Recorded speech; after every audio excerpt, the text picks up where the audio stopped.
Thanks for tuning in, and welcome to our topic on Rivercrest walls. Rivercrest Wall was originally introduced in 2012, and at that time, Kris and I were landscape contractors. And I remember experiencing this wall for the first time at a Unilock contractor seminar. And as I heard more and more about the wall, I moved closer and closer to the edge of my seat, because I knew as a younger contractor, working with new materials was going to give me an edge over my competition. And the things that I loved about Rivercrest was it something that was truly unique at the time. It was something that Unilock didn't have at that time, a natural stone looking wall. Everything at this point was a manufactured look. In fact, it was something unique that even the competition didn't have, and it really excited me. So with Rivercrest, what they modeled it after was truly natural stone. And I want to talk about natural stone for a moment. So with natural stone, you got beautiful textures and beautiful colors with natural stone. The textures and the colors and various colors that you're able to create with natural stone is truly a one-of-a-kind look. You're able to get different sizes to create that kind of ashlar pattern look with natural stone. But natural stone is also a challenge to work with, and for me as a contractor, sometimes that was a difficult challenge to work with. You had to balance the natural stone with things like mortar or shims or other pieces of natural stone to wedge in. And oftentimes you can create a beautiful one-sided face-looking wall, but on the back side, that created a challenge as well, because you now had to have pieces that were different depths. So it was creating, if you wanted a double-sided seat wall, it truly was a challenge because of the depth of the product, as well as sometimes you had holes within the product as well. And then the other thing with natural stone is having interlock between the units. Being that they're just butt up to one another, there was never a lot of interlock from unit to unit. Now let's take this one step further. Now looking at natural stone, typically we, as contractors, we buy natural stone like what you see here, on a pallet. Put on a pallet, left for the contractor to sort through to find out the pieces they want. And as a contractor, we often have to throw away a third of that pallet, or sometimes even more, because the units aren't usable. And if we take our time and sort through those pieces on that pallet and chisel and grind and sort those out and balance those units with mortar, you guys can truly create beautiful walls with natural stone. Like Shaun had stated, I was a contractor before I came to Unilock. And within saying that, I like to work with products that I can rely on, I have a comfort level with, like 𝐦𝐨𝐸. 𝐦𝐨𝐸, I know, is much effort as I put into making that base course level, that as I stack every course after that, it's going to have the same levelness as my base course. And the reasons for that is because how the product is made. It's made on a concrete press in steel molds that is going to be consistent with run to run. Now Rivercrest is produced in polyurethane molds that we pour in with a more wet flowable concrete to a specific height.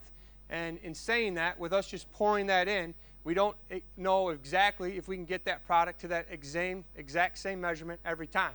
Therefore saying that some of the products might be a little bit off in height. So as we look at it from an installation standpoint, if you are a guy who is used to installing dry cast products, then installing Rivercrest is going to be very frustrating, because you're going to have to manage those heights where we're used to stacking the block. If you are used to installing natural stone, installing Rivercrest is going to be a piece of cake. So kind of what Shaun had hit on is what we've done here is we've taken our natural stone product and we've taken a dry cast product.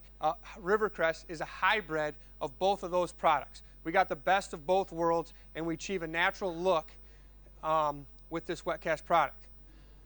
So today what we're looking to achieve is to go through all the different components with Rivercrest, from the basics to the individual pieces, and then after that, by the end of the day, I hope that you feel a lot more comfortable installing Rivercrest. But before we go too far, I really want to get into the components of Rivercrest. Here we have a number 2 unit from Rivercrest. You'll see that each unit is labeled A and B. And it has, the reason we've painted this orange is to really show the actual block of the wall, right? So each block with 𝐦𝐨𝐸, for example, that is the block. Well, here what we've done is we've added this false joint or false face that can vary with every block. It may be inch, inch and a half, and it can vary with certain dimensions. And then you'll also see that there's 2 different S shapes here. One's really subtle and one's a little more drastic. When I go and stand that up on edge, you can see that this simply is straight up and down and creates a 90 to the floor below. If I turn that around and I turn it like this, you can see that that has a tapered. So like 𝐠𝐫𝐞 or Concord, we have a straight edge and then we have a tapered edge. So as we kind of slide over here, we have 4 units, and this is how it's going to come on the pallet. We have a 1, a 2, a 3, and a 4, which is the largest unit. The 2s and 3s are actually the same size, so with building Rivercrest, we just have 3 different shapes and sizes. Now to build a wall, what I want to really key on here, if we're going straight, you want to go A to A and B to B. So in building a straight wall, we'll simply slide these together and you have a tight joint all the way along. Hey Kris, a lot of contractors like using string lines on their projects. How would you use a string line on a product like that with a false face where it's irregular? You'd simply get back to lining it up where we've spray painted this orange as you have the block. As this irregular face is different with almost each stone, you'll notice that this orange, there'll be a distinct line that kind of segments it from the false face to the original block, so I would line the string line up there. That's a great point. So to take a little bit more in depth of what Kris is talking about, so some other things that we want to mention is that Rivercrest has a hollow core inside. That hollow core is designed for a couple of reasons. One, to reduce the weight, so little guys like Kris can pick it up and actually carry it. But also, you also notice that there's a lug on top of the unit. That lug is what we call an alignment lug. So with that hollow core, okay, when I set that product down on top of that lug, when I'm looking straight down in that hollow core, if that lug is directly in the middle of that hollow core, we know as installers, you're building a complete vertical wall. Now, if that lug is touching one side of that hollow core or the other, we know we're getting a setback for a battered wall like a garden wall or a retaining wall. The other thing that's nice about the hollow core is it truly gives us an opportunity to bring low voltage wire into the project. So we can now bring low voltage wire up and not have to try to find a way to do it or drill through the wall or cut grooves in it. So then we can put in our low voltage lighting to cast down the wall. Now some contractors ask us, can we go higher than 2 feet? Can we incorporate GeoGrid? You absolutely can. So by installing GeoGrid in your wall, you can bring it to 1 inch from the face of the product. So essentially like what Kris showed on the orange, you're going to bring it right up to the edge of the orange line. The nice thing about that lug is it's going to create an opportunity for that grid to grab a hold of. And then we're going to glue that piece in place.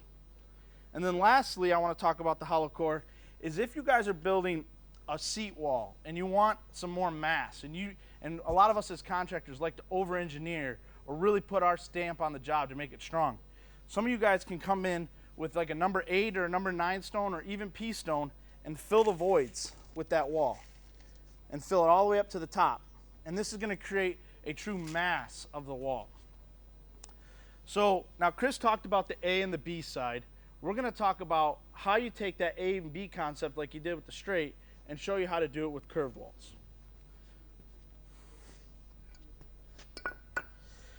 So coming over here, we've got this wall here set up as a radius. Notice we've cut nothing here.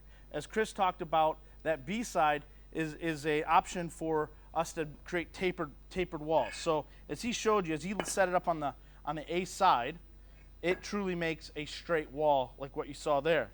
And then when you put the B to B side, it continues that straight wall. But what's nice about the B side is it's truly a tapered product, just like your 𝐠𝐫𝐞 or Concord wall. It's straight on one side and tapered on the other, so you can create tapered walls.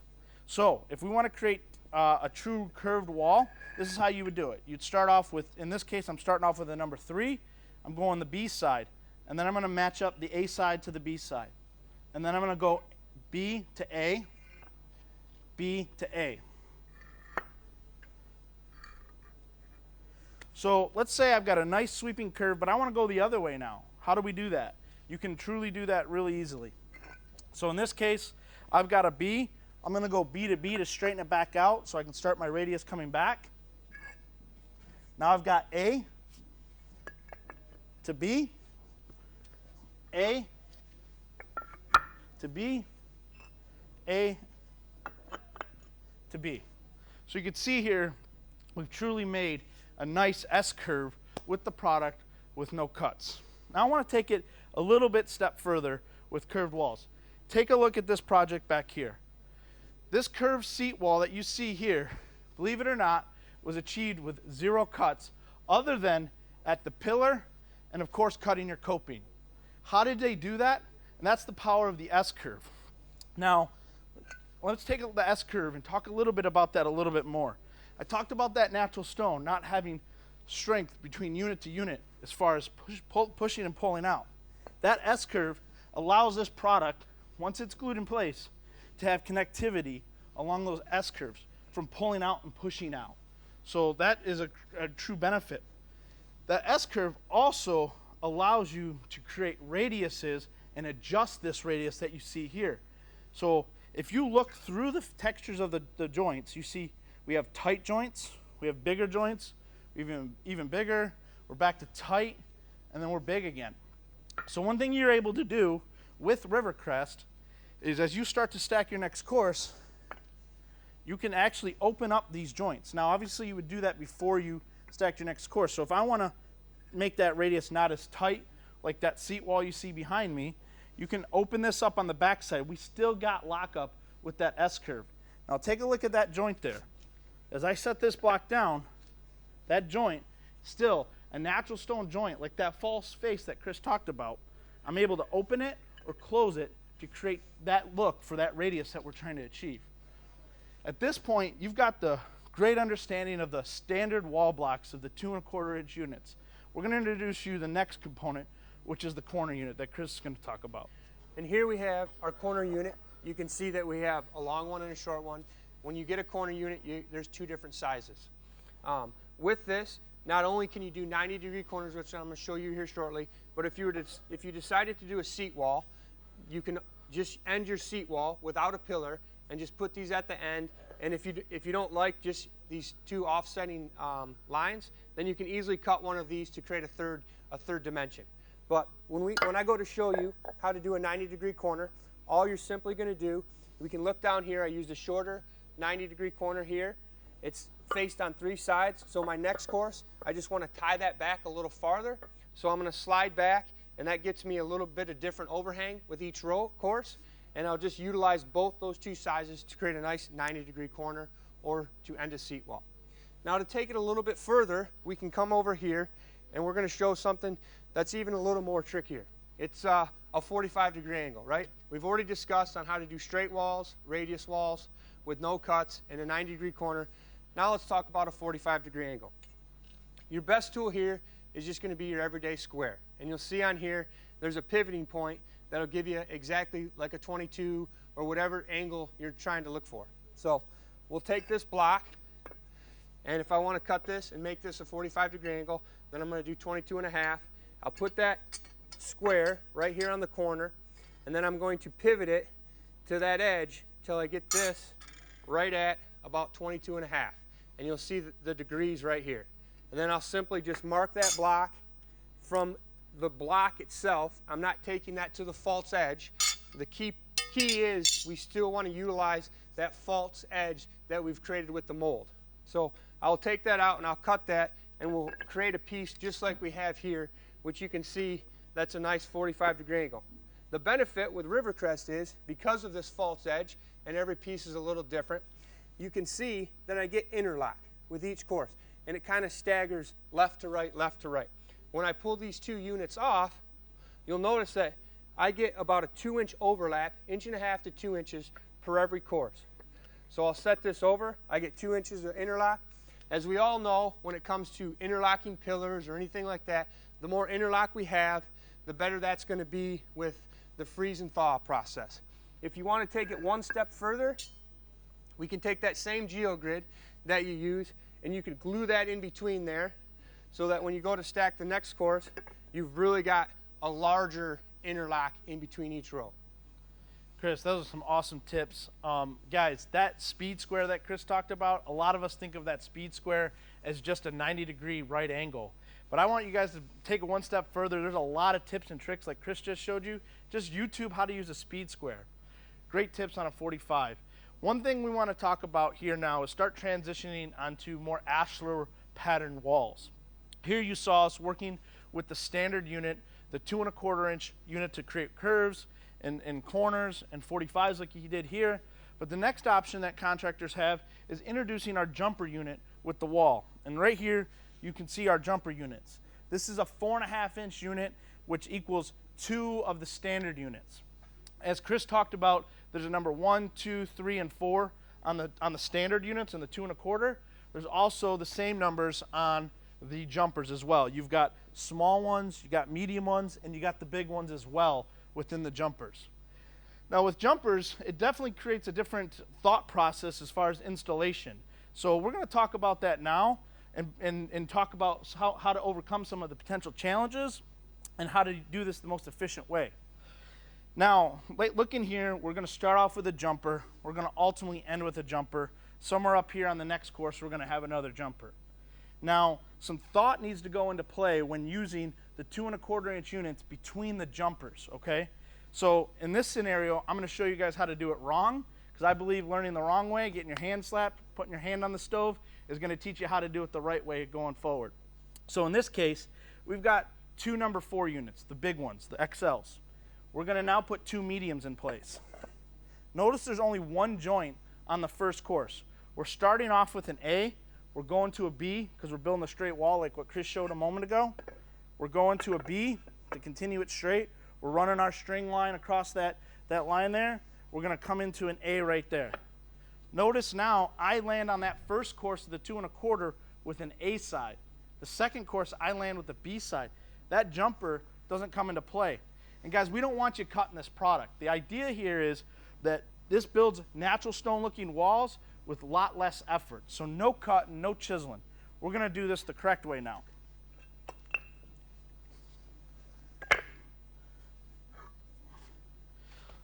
So we're going to introduce a system to you called clustering. And what you see here is we got the number 4 unit. We're going to take a number 1 unit and put it right next to it, B to B. Now a fun fact, a number 4 unit and a number 1 unit equal the same length as a number 2 and a number 3. So a little fun fact, doing that cluster right there will use all the product evenly right off the pallet, no waste whatsoever. And you can see here we land with a solid A. Now some contractors might not like this small cluster, or they might want to introduce bigger clusters with little clusters. And that can be easily achieved. All you can do is simply pull that apart, open that up, introduce another component. So we're going to go B to B here. I'm going to go B to B here. But now we need to flip this guy. A to A, A to A. And again, we've got that B side, so that jumper can slide right in to create this perfect cluster.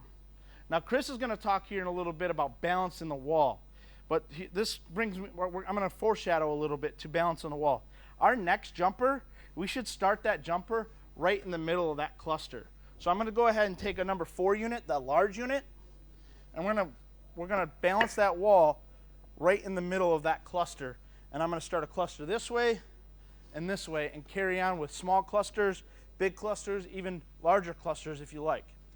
Now let's take a look at a complete project with clustering and jumpers in play. Back here at the original wall we showed you.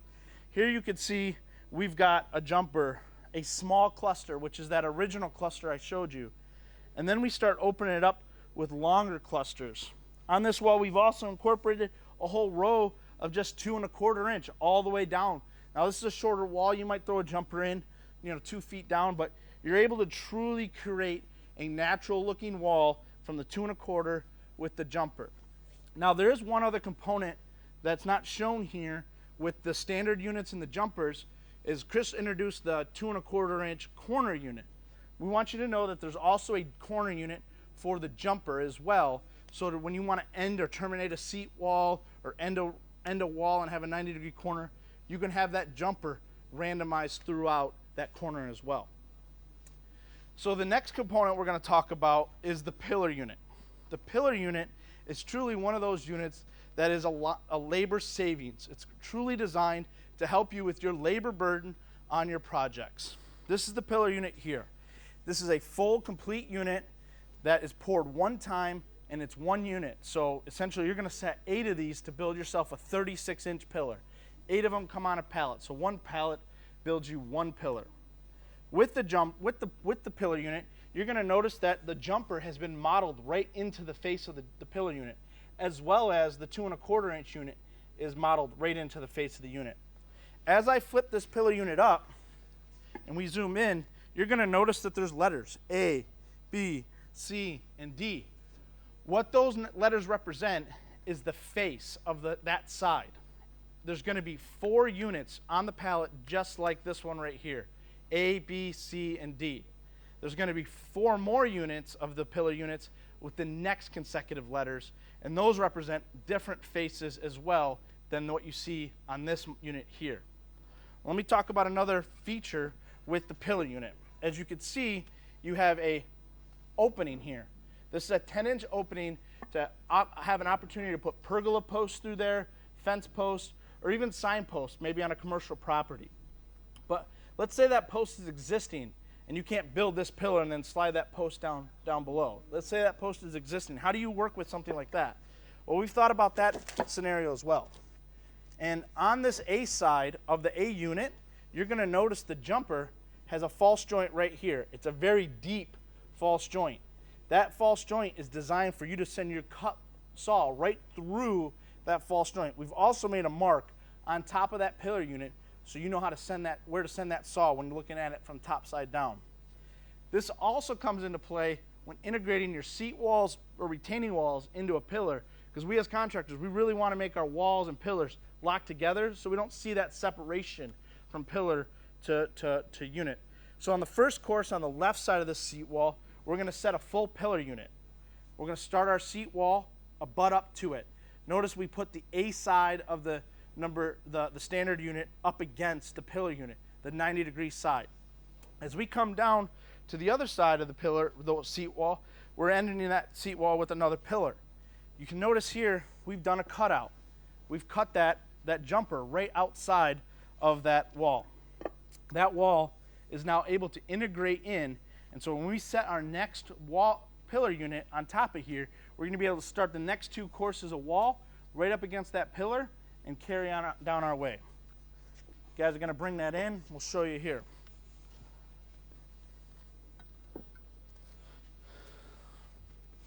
So they brought the first pillar unit in with the opening ready to go.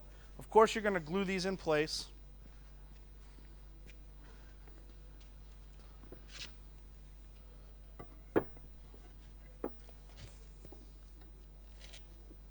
Thanks, guys. So as you can see with the Rivercrest, you're able to with the pillar, you're able to truly create random textures all the way up through. The idea with the A and the B is that we don't have any repeating patterns and it looks manufactured, but it looks truly natural. At this point, we're going to transition into what we call balancing the wall. Now, we talked about this wall being a hybrid wall, and how do we manage some of the challenges that Rivercrest or a wet cast product has so we can start installing it as efficiently as we do a manufactured block. Kris? Yeah. So, guys, like I said before, I'm more of the dry cast guy, and I'm not familiar with building nice natural stone walls. So what I want to kind of go over is some little tricks and tips. And I think one thing that Shaun's really hit on all day today is about getting rid of and not having to do as many cuts. And we all know that that's saving money. So what I'm going to do here, I know I'm going to build it between 2 pillars, but I want to just imagine that I'm just building a wall, and whether it has pillars or not, I'm going to show you how to manage this wall. So again, I'm just going to start with the A side and up against this pillar, and we're going to start stacking this block. One thing that I'm truly looking for here is to balance these vertical seams. When you balance these vertical seams, it's going to eliminate a lot of the height tolerances that we kind of see here. We can see that this one's just a little bit taller, this one's a little shorter. So as soon as I go to stack this larger unit, I've literally bridged that whole piece below, and now I've kind of eliminated that. So what we'll see here as I keep going, we'll see that there's areas where if you're that dry cast guy or you're the 𝐕-2 guy, the Concord guy, this will drive you nuts. So my best words for thought is you stack 4 courses, you put a level on it, and you see where you're at. So I'm going to stack 2 more courses here real quick. I'm going to balance these vertical seams, and then we're going to check the wall. Now, Kris, you talked about stacking 4 courses and see where you are. We're gluing that as we go, right? Yes. We're not stacking it to see how it works out, taking it down to glue it. No. Let's glue this thing. Yeah. And like Shaun had said, I'm just simply trying to balance those vertical seams. So really, I can truly just glue and then start taking the blocks that he brings me.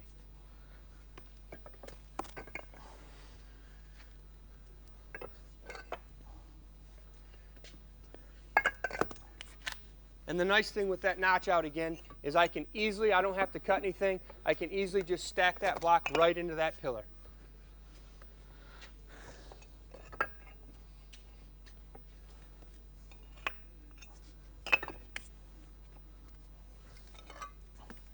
Number 4 units coming for you.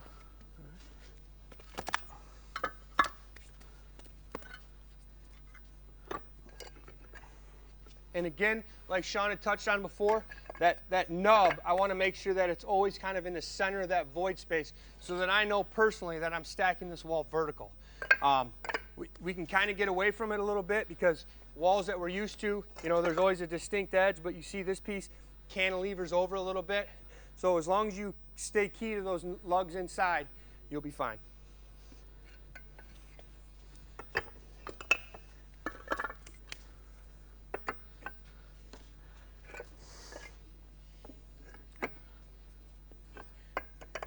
All right, so we stacked 4 courses. I'm simply going to take my level or straight edge. Whether this was a longer wall, I might even get like a 10-foot magnesium board, and I would set that on there, and I just want to make sure that I'm still level, and I really don't have any teetering, you know? So as we step back and look, I'm pretty flush all the way across the wall, where 2 courses ago, I kind of had some different height tolerances. So from my point of view, I've stacked 4 courses. We look good. We're in between the bubble. Let's stack another 4. Now, one thing I want to mention while Kris is building this wall up is that, as you can see, I'm pulling units right off the pallet. We're not sorting and throwing away pieces like we would with natural stone. Every piece is truly getting utilized.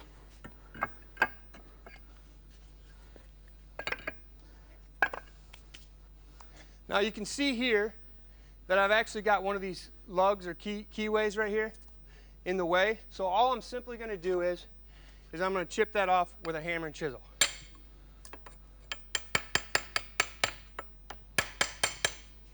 There we go. And now I can continue with the wall. All right. So I want to just slow down. Every Rivercrest wall that you do, it's not going to just balance itself out and you're not going to have any issues. Here you can see I've got a little height tolerance in between a 1 and a 4. If I put the level on it, I've kind of got a little bit of a teetering here. So all I'm simply going to do is I'm going to have some shims, and I'm going to level these out a little bit. These are composite shims. They're not going to you know, decompose or rot. So I've got that. If I need to put a little bit of extra glue in there, I can simply take these pieces off, pull this unit out, put a little bit of extra glue in there, set that down, and then kind of slide these in, figure out exactly where I need to be until I get that level again, and then I can snap those off. In doing that, I'm leveling this back out. So let's say we get to our top course, or this is our top course, and we're just getting ready to put the ledgestone coping on, or whatever coping you decide to use, whether it's natural stone. You would want to really balance that row out and make sure it's spot on before gluing that coping on there so that everything sets on there nice and smooth. Another great key is when Shaun talked about the geo-grid. If you're building very large walls, I always expect before you get to that next grid row that you shim that row so you get good concrete to concrete connection. That's a great point. Now, with this wall, we don't really foresee you shimming this. We don't want you grinding these wall blocks. As you can see here, Kris was able to manage those heights through this wall as he built up. You know, a lot of us as contractors, we see that one piece and that deviation from 1 to 1, and we're used to building with lineal walls, and we're like, we got to fix this. We call our Unilock rep, and so we talk to him about it, and we start talking about this method here. So ideally, you're balancing the wall. The biggest thing that Kris did here to make this wall successful, and only really have to put 2 shims in this whole wall, was that he managed these seams as he built the wall up. He did not have long vertical lines. And when we go out to jobs and we see jobs where there's valleys or humps in the wall, we can always associate that 9 out of 10 times with a vertical long seam. By the way Kris balanced this wall, truly made this wall successful. And the shimming method, again, you're checking every 4 to 6 courses and maybe adding a shim on a 20-foot wall on a couple of blocks. It's not every single block. As you saw, he was able to bridge that as he went up with some height variances here, so it worked itself out as we came all the way up. So the last component we want to talk about is our Rivercrest fire pit unit. So the fire pit unit is a rapid fire pit similar to the rapid pillar. It's a molded piece with the textures and faces built into one unit. So for one circle all the way around the fire pit, it's 4 units. And you can see here, we've got the molding of the faces as well as the jumpers built in within the Rivercrest unit. As you can see here, it's on the pallet. This has how it arrived to your job site. Of course, these pieces would be on the fire pit. The coping is stacked up in center. And then there is a steel ring here that we're going to show you here in a moment. Kris, would you help me throw this in? Yes, sir. Go there.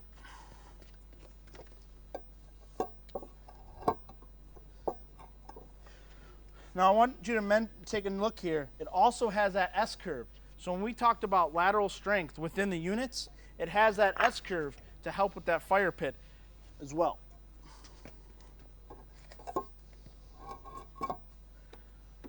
So at this point, we would throw our steel ring in.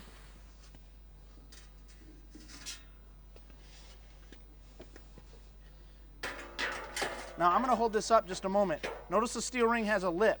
The back of the wall blocks also has a lip for it to accommodate in. So when we put our coping on, it's nice and flush. Kris, can you go ahead and throw that coping on for us?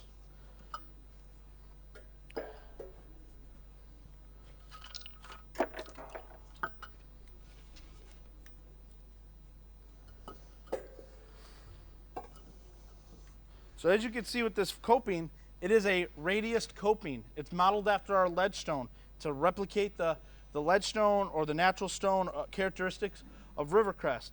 It's also already pre-cut for you, so you don't have to worry about making cuts on this radius. This fire pit, we really believe that a 2-man crew like Kris and I, after the base is set, can put one of these together in under 15 minutes. A high efficiency, high profit for your job. One key feature that I think is a great selling point to the consumer, to the homeowner, is the swingable and removable grill grate.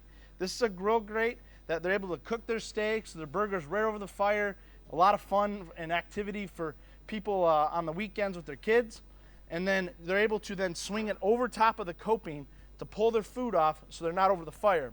A quick tip that I would give your homeowners is lay some plastic down, maybe some tin foil over the coping, so as those juices drip, they're not dripping onto the coping. We have seen some homeowners where they kind of ignore that, and then they're trying to get some extra coping pieces, and it's a service call for you guys. This grill grate is a removable grill grate for you guys, so they can store it in the garage and just simply use it as a fire. So as we're in closing here, we really appreciate your time. We hope that you learned a lot about Rivercrest, whether this was your first Rivercrest project that you're going to do this year or your 10th. We hope that with the things that Kris and I have showed you today, you've learned a lot and you got some key takeaways. Thanks for tuning in, and we look forward to seeing you in the field. Thanks.